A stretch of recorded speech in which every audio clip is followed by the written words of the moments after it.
Hey guys, this is Real Appalachia with Shane. And Melody. And we're continuing on with our folklore series this time. And Melody's going to tell you a little story of probably one of the harder to pronounce names in all of Appalachia. Yes. And our viewers on TikTok have just ripped me a new one for mispronouncing it. But Valle Crucis? That's how I call it, Valle Crucis. I've heard people call Valle Crucis in North Carolina. Too, but yeah, Vallecrucis. Yeah, and it's actually a Latin word, and I had no idea how to pronounce it, so I looked up the correct way to pronounce this Latin word, and that's how I pronounced it. But well, yeah. But anyways, it's a good story. It's a good story, and we should have told them to try to pronounce Honaker or Doran. Exactly. So, yeah. So, anyways, Valle Crucis. Yes. Kind of go with me on that if I mess it up.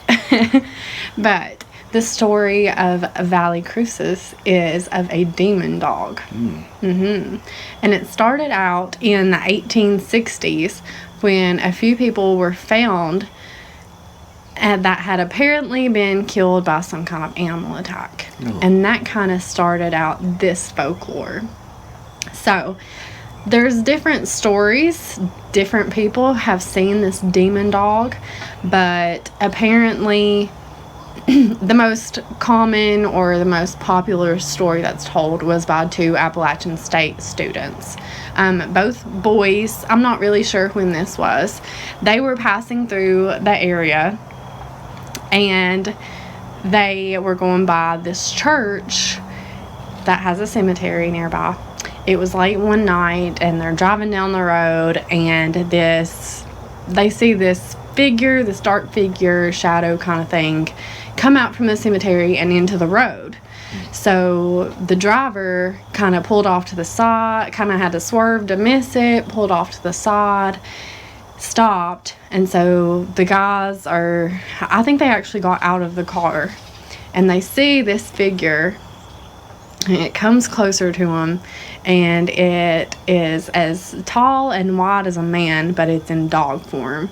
Shiny black fur. I started to say hair, but fur. It had glowing red eyes. Some people say that it has glowing yellow eyes too, so that's kind of a differentiation between tails. But pointy, sharp, razor blade like yellow teeth. And so, of course, they see this figure and they run back to the car and get in and they drive off and it starts chasing them. So they're going like 60, 70 miles an hour and they look back and the dog is still chasing them. So it follows them, it stays right on their bumper. It looks like it's going to attack the back of the bumper of the car until they get across the bridge leaving town. So nobody really knows where this demon dog come from, but apparently most people see it around the cemetery there at the church.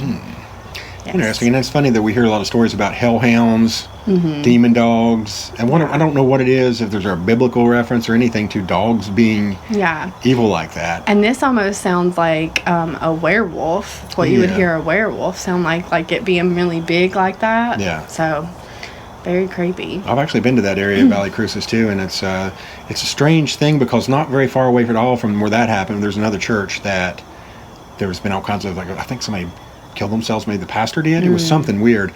And I went up there and there's a like we talk about a lot of these places, there's an energy or a vibe or whatever you want to call it that doesn't feel kind of quite creeps you out. And it's gorgeous. It's absolutely beautiful. It should be more. You'd think you'd get out there and feel like a Little House on the Prairie or something. But when I got out there, it was like I felt like I was being watched. I felt a little uncomfortable and just unnerved just slightly. Not really bad, but that's just what it felt like. Yeah. Well, hopefully we can include some pictures of this church and cemetery. It's absolutely beautiful, and it looks like Valle Crucis is a beautiful little town. And from what I've read, it's quiet. And but I've also read that there also seems to be like a fog that's always kind of over the town. When you said that you had passed through? Yeah, I had. Did it seem like that to you then? Well, I was in bright, sunny day, and I was going down I went to the Mask General Store down there, which is a great thing. Check it out if you're in the area. And I didn't know many of these stories till I got down there, because a lot of times back when we first started this thing, I just flew by the seat of my pants and figured, hey, where am I? There's got to be a story about this place. Yeah. And that's where I uncovered that story you're talking about in the church, and I thought, well, I'll go check these places out. Yeah. Which was by myself, which was a big mistake. Yeah. Anyway. But I would love to know, like, the origin of this and And an animal attack back in like the 1860s, I mean, that could be a lot of things. It could be like a bear attack or a wolf attack or coyote. I mean, all kinds of things. But then you think of it killing a few people at one time. That's kind of impressive. So impressive? Is that? Well, it is impressive. But not in a good way impressive.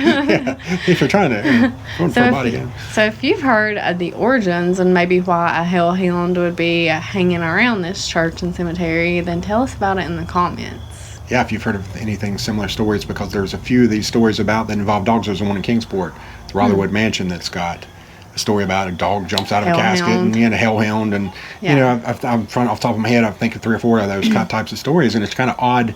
You don't really think of dogs having any type of background like that. But. Well, you know, I've heard other hellhound and demon dog kind of stories, and it seems like they've always been surrounding some kind of like evil person or like a witch, male witch, warlock kind of thing, but just around a random church. I mean, that's somewhere that you think of it being good. So why? Yeah, that's true. Because the one in Kingsport was supposedly a pretty cruel slave master that had died, and then they saw the hellhound. So that's funny you would say that it is attached to a bad person. Yeah, and it's so it's kind of interesting that it comes from a cemetery, because it's like maybe somebody's buried in that cemetery that was not a good person.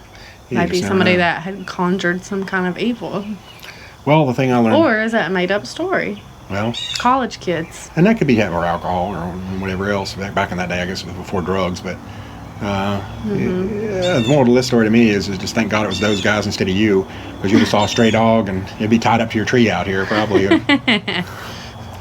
Any kind of animal that I can take home. You're a softie. I do, yeah. Anyway... Yes. We hope you enjoyed this story. Yes. And like we said, we'd love to hear about in the comments any stories that you would like to share of this or any other demon dogs or hellhounds. And if you like this kind of thing, give us the thumbs up. Right. Subscribe so you don't miss any other folklore or travel videos. Yes, we appreciate you, and we'll see you in the next video. Thanks.